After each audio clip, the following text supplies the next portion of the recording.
hello world. Welcome back, welcome in, come in here, Lauren Castle. Hi everyone, hi Andrea. How are you doing? Hope you guys are doing well. How is your life? How is my life? Was I not You know full well you can't ask me a question like that. Okay, sorry, I take it back. No, you can't ask me a question. That is a podcast on its own. Okay. But in general, I'm doing fine. I'm doing okay. By the grace of God, I am fine. What did you have for breakfast? How am I doing? I've had bitter days, but cup on. What did you have for breakfast? No. What did I have for breakfast? I had coffee. And that is not I a had. Meal. That first of all, I'm not done. I'm not done. I had coffee and then I had eggs, specifically fried egg on a slice, two slices of sourdough bread that God provided. I was blessed with sourdough bread. I don't even know what sourdough bread is. Don't ask me. I just know what sourdough bread. What does it taste like? What does it taste like? What does it look like? It's nice though. It's nice. It's sour. So in conclusion, it's over with. It's like a baked bread vibe. Like it's a baked bread. Okay. I feel like it's in the name, sourdough.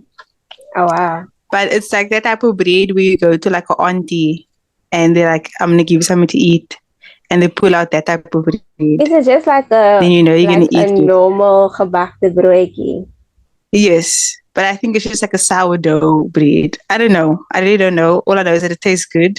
It tastes even better with like avo at the bottom and then you put your egg on top. Is it nice with just like butter on? Like if you just put butter on, it's like a nice massive. Yeah. I think I know what you're speaking about. It's that overpriced bread that you pay when you go to like a bougie restaurant, and then you must pull out 80 rand for one slice. They usually call it like an open sandwich. One slice. And then you pay like 80 rand, close to 80 rand for that slice of bread. It's that type of bread. Okay. Do you know Ezekiel bread? No, I know Ezekiel as like a book in the Bible. No, Ezekiel is in a book in the Bible. It is. No, but it is. Yes, I know Ezekiel. of the it's a book in the Bible. I know of the prophet. It's a Bible book. It is. Somewhere at the end of the Old Testament. Is it Ezekiel?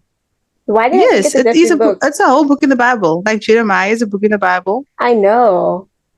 I feel like Ezekiel was like an intense prophet. But anyway. He was. I remember him. I will never forget. It's the laying on this side and the laying on the other side and having to cook his food on cow dung. Yeah. That's intense. That's intense. The Lord asked Ezekiel to do that. Yeah, he asked his prophets to do intense things, till this day. But anyway, let's not get into that. Let's not deviate. Let's get back to the reason for this episode. What are we speaking about today, girl, friend? So today we are talking about finding contentment in the Monday or in the everyday. What is that to someone who doesn't know like what the mundane is? So to me, the mundane is like your day-to-day responsibilities that you kind of almost don't even think about. So it's your daily routine that no one or few people see, people in your family, people that you live with. You're not recognized for doing it. It's just like I have to do what I need to do to get. What am I saying? What? It's the fact that you said you don't get recognized for doing that.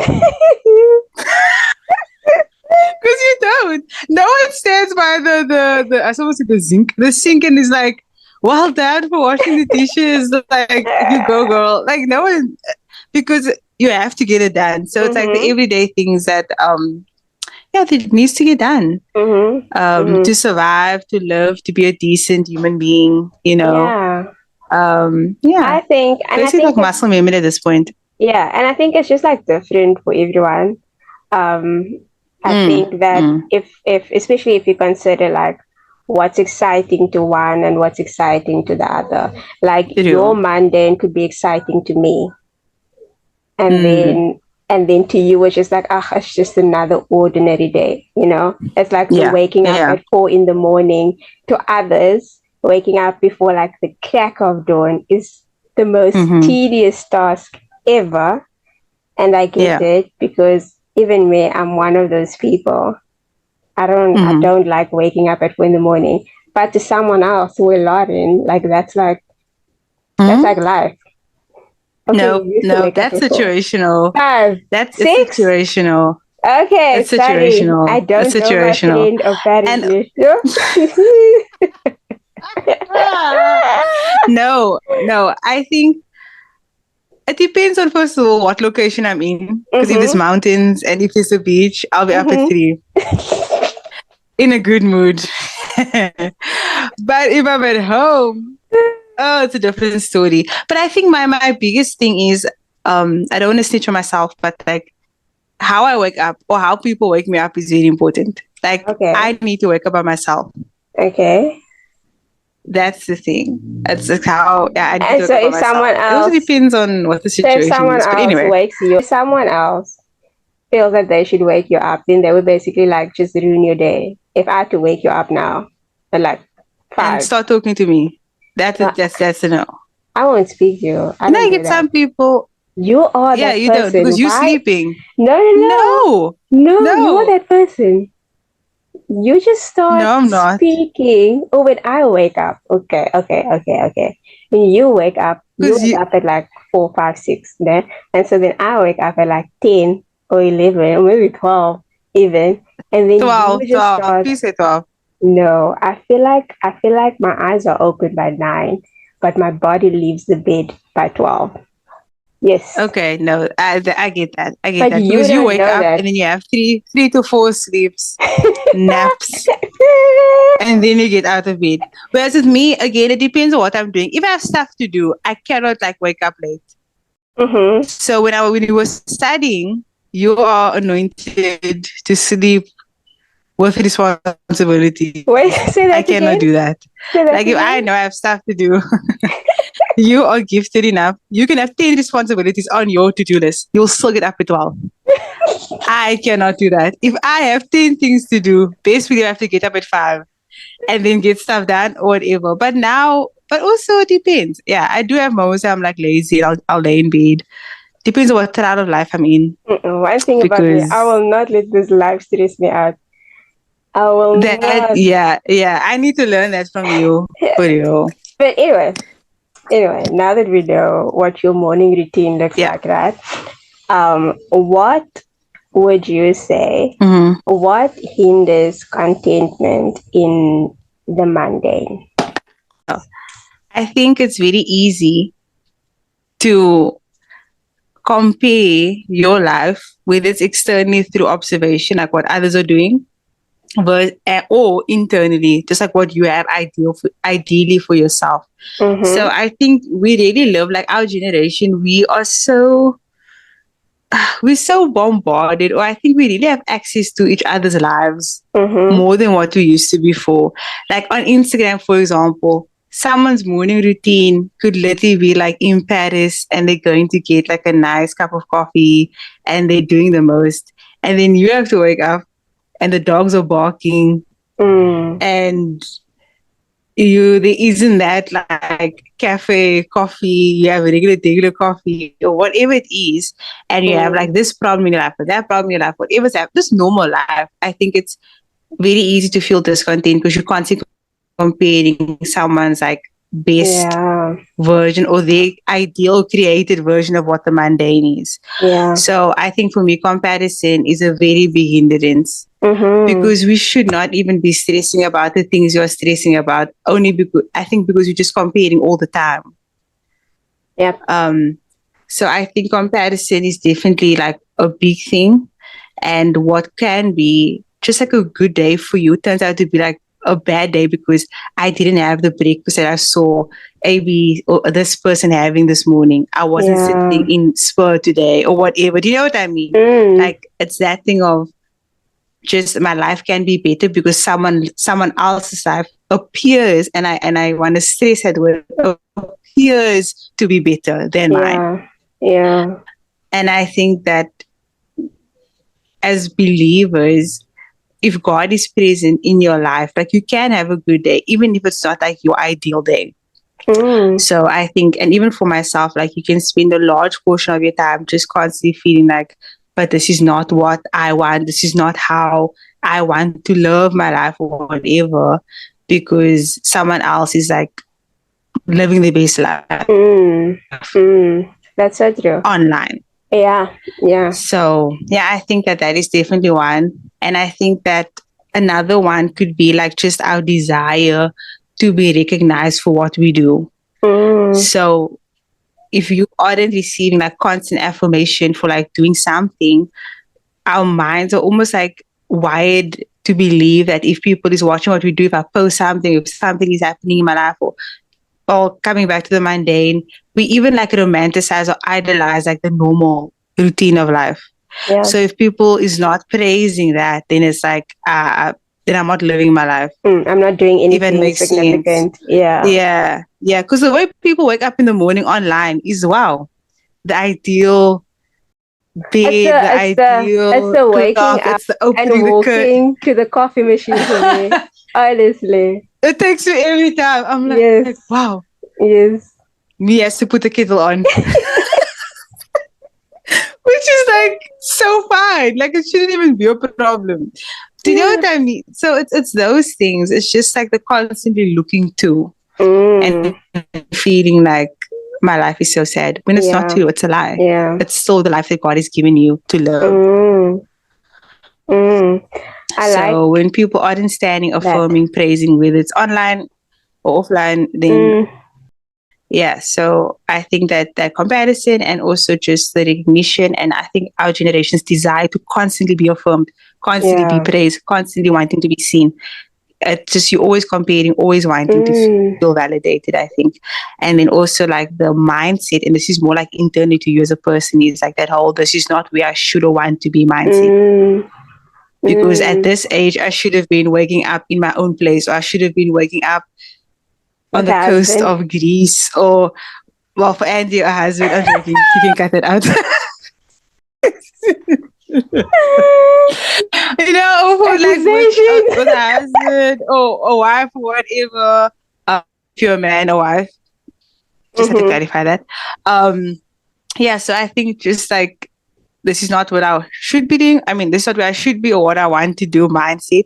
And I think even in our heads, we created this like ideal reality, and we're not living up to that in our heads. We now automatically like switched off, like, this is not what I want to do, where I want to be.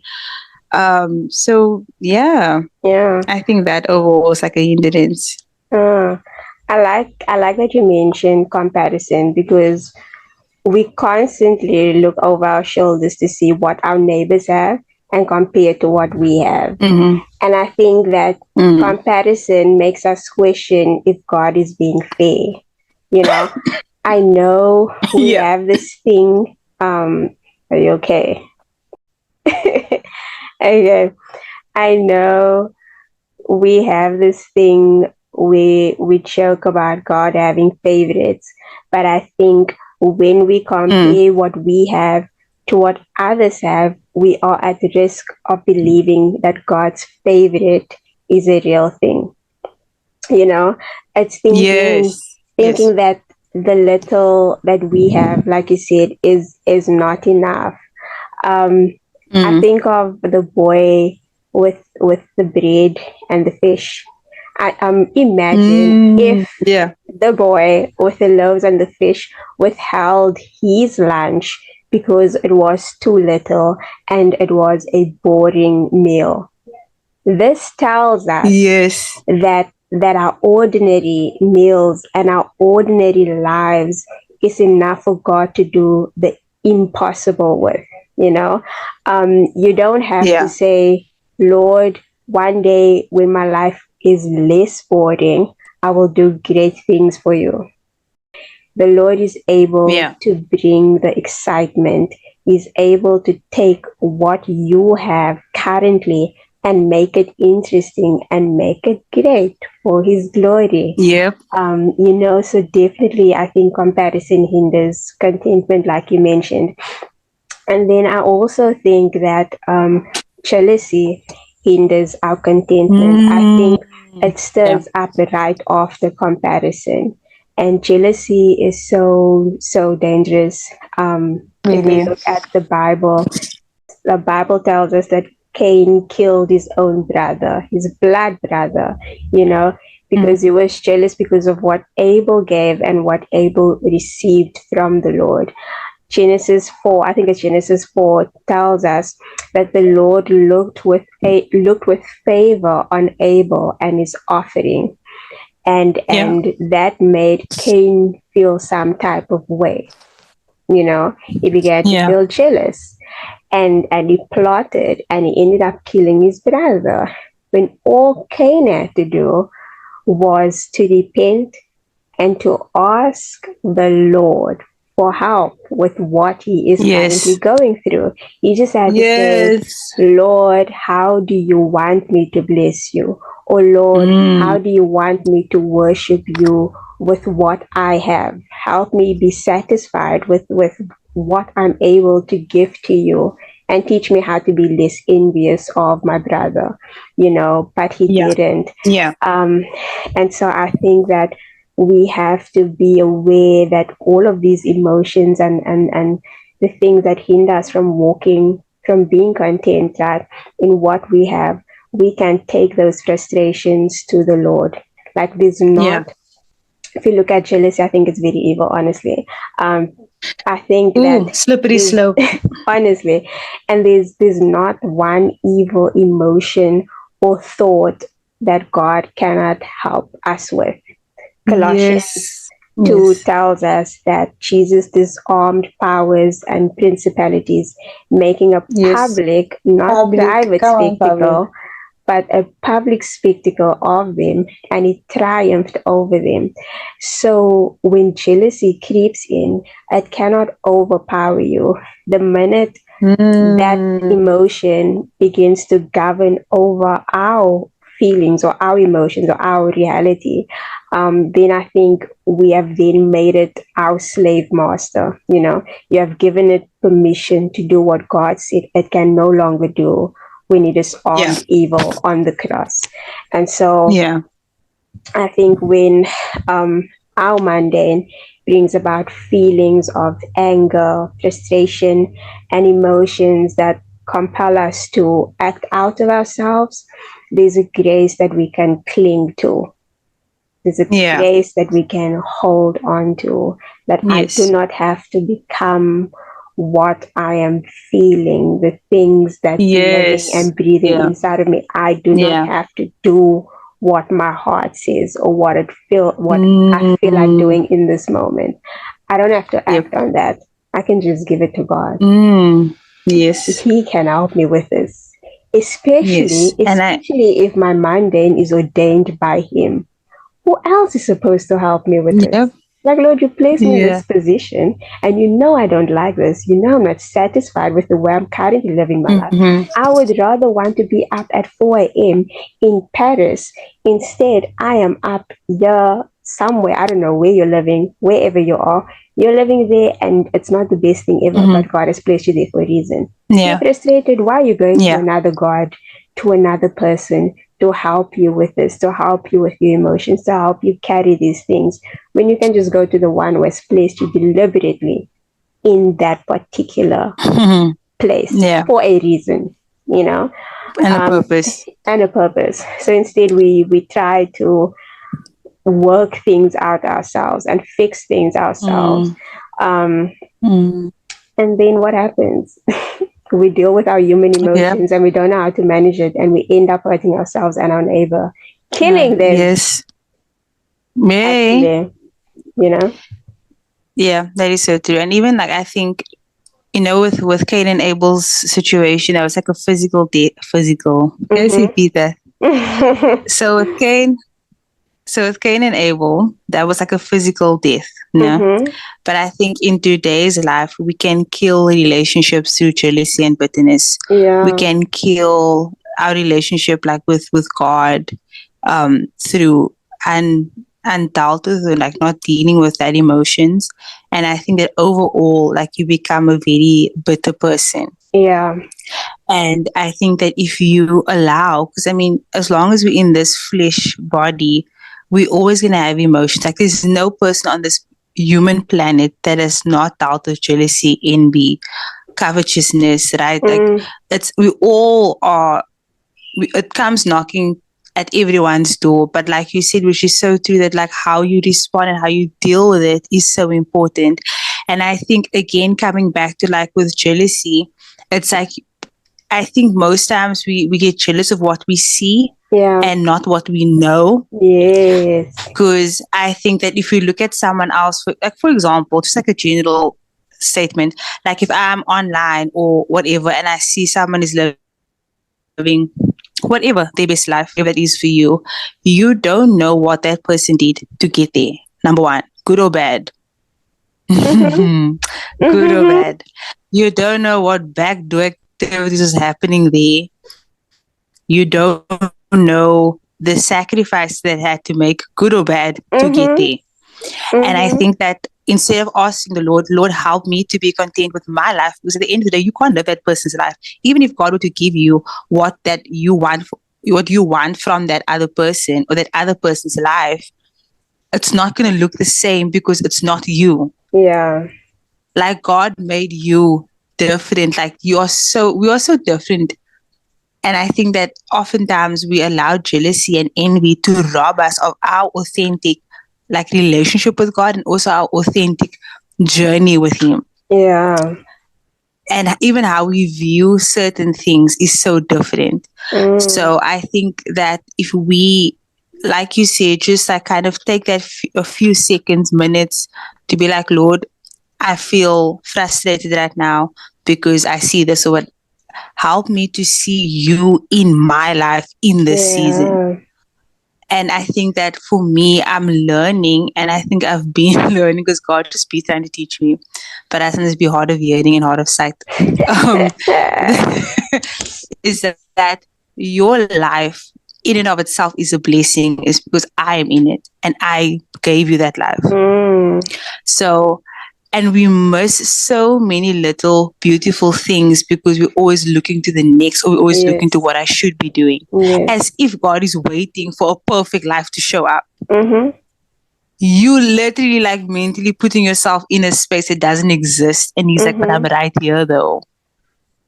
Can you enjoy me in the present? And I love what you said about, can you like actually enjoy me in the present, please? And I love what you said about that boy with the fish and the loaves. Like, imagine he was like, this is not going to be enough, and I don't think this is the best. There's no spice. I mean, he literally was part of a living miracle. And who was the main component? Jesus, people. So if you have Christ in your life, no matter how mundane your life is, you have the miracle worker walking with you. You have the one that can change your life. You have the one that can give you true peace and contentment. So you're actually like missing out. And I think that the enemy loves to make us feel like we just like that thing of, this is not enough. It's like giving Genesis vibes. Yeah. Looking outside, looking elsewhere, when they had the whole garden to their disposal. But because they didn't have that one thing, it was like, there has to be more. And it's still in our nature today. Yep. And I think that in order for us to become content with what God has given to us, we have to pray. Yep. You pray works. I don't know, like the Lord emphasizes, Scripture emphasizes this. It does something. You cannot see the physical change, but understand something happens spiritually when you begin to pray. Yes. You know, and I think if whatever you have in your life is from the Lord, and you know it's not what you want, then you have to ask Him to help you love on the things that He has deliberately placed in your hands. Like, yes. like, asking God, to teach your wayward heart how to love on whatever he has for you, and how to steward it well, irrespective of how tedious it may be. I think that when we do that, we will enter into the Lord's joy when there isn't reason for us to be joyful. Like there is no reason for me to be excited about my life, but the Lord will give you something to hold on to. You know, He would never place you in a position where you're gonna have to deliberately and intentionally meditate on someone else and what they have going on in their lives. He places us in positions where we have to be intentional about meditating on Him, on His goodness. That is the type of seasons and situations and places that God places us in. So, yeah. And I think that also, if you kind of on a road, and you have to get to Cape Town, you're not going to fly there. You're going to have to pass Retreat, you're going to have to pass Wynberg, you're going to have to pass.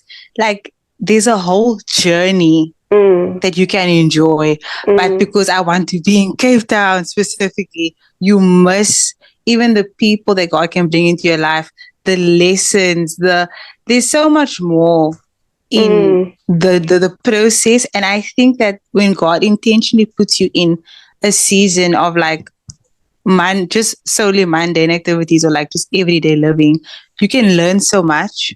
Yeah.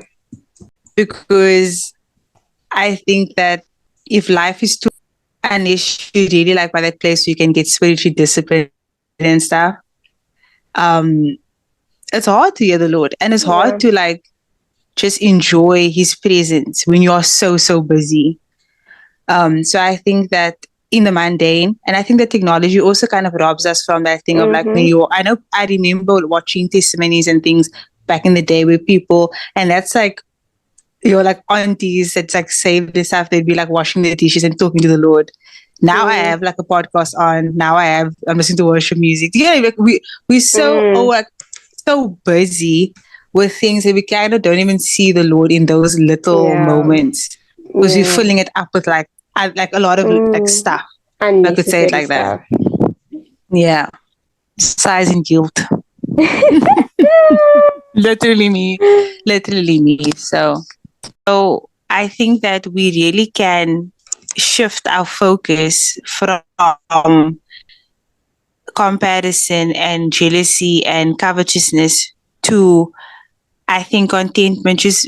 I think it's really in being grateful for where you are right now. And we spoke about it, like acknowledging that God has me here for a season or for a specific reason, and kind of like shifting that mindset from like, oh, this is boring. Or I think on Instagram, they always talk about it, like the whole I get to mentality. That thing of if you get to wash dishes, it means that you have something to eat. Yeah. That type of thing. So if you kind of see it in that way, that like God has me doing these basic things, but it's still evidence of His goodness. I have something to wear, I have stuff to eat, I have family, or I have friends, or I have people that I consider to be family. Like if you are not alone, and I know that everyone's life situation differ, but I think that you can find ways to be grateful. And I think navigating mundane seasons and things requires really a level of like gratitude to say, Father, I don't have these things, but I do have these things that you have given me, and being grateful for that. And there's definitely room to meditate on God, on His word, and like you said, to pray. Pray about the things that you're kind of frustrated about, or even just spend time with God. And I think that also just slap your day and makes your day even more brighter. And also, again, remembering at the back of your mind that like, it won't always be this way. Yeah. God won't have you. Something will happen, and then you'll get almost like busy or doing things, but you're going to miss that moment but it was just like you and God and like just the stillness or the mundane or whatever. So I think that sometimes God even intentionally slows down our lives so that we can stop. Thank you for tuning in to His Glory Pod. Please be sure to like, comment, share, and subscribe to our YouTube channel if you enjoyed this episode. You'll find us on Instagram at His Glory Pod. Have a great week, and remember, any day is a good day to give your life to Christ. Bye.